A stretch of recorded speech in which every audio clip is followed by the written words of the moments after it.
So we've got the coil dropped because it's all frosted up, or was all frosted up. We defrosted it, we dropped it off the ceiling, and now we're gonna put this thing into a manual defrost, and you'll hear the motor will kick off, and the gas will stop whizzing around. We're gonna grab our non-contact voltage meter. What we're gonna look at is that terminator switch right there. What we wanna do, see if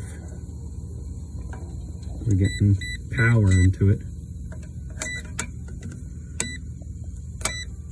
Okay, we got the hardest terminator of them all for the 690 unit, or 680 in this case. We've got a coil that we just defrosted. We had to drop the coil from the ceiling to expose the terminator switch, which is getting power coming in. When we go to its next stop, the heaters,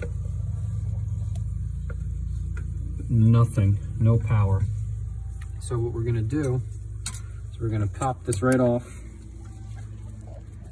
and we're gonna create a jump out. And how we're gonna do that, really simply,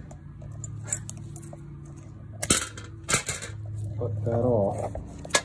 And what we're gonna do is we're gonna tie this together with a wire nut, taking out the thermostat out of the equation. So I'll do that. Here's our new terminator switch for the time being. It's just a jump out. We basically jump it out, and you can kind of hear the heaters heating up. Take a piece of ice. Look at that, just evaporates. See that? That water just disappears on it. That is so hot. You get wicked hot. Yeah, so there you go. Let's unplug it.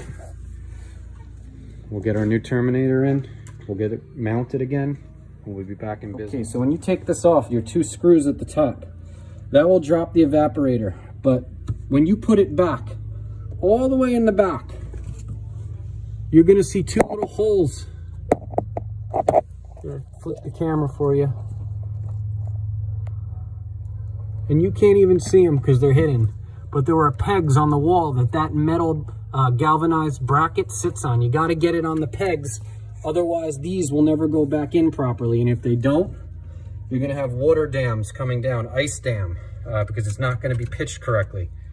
So that's the most important thing. You also want to make sure when you take this out that those holes, you're putting in the right screws. You don't want to enlarge them. You want to get them back exactly as they went in, because if they rust out or they, you know, move, then your evaporator moves and the whole job, really the whole unit, can go in the trash after that, because you're going to be doing goofy things to get it back to normal.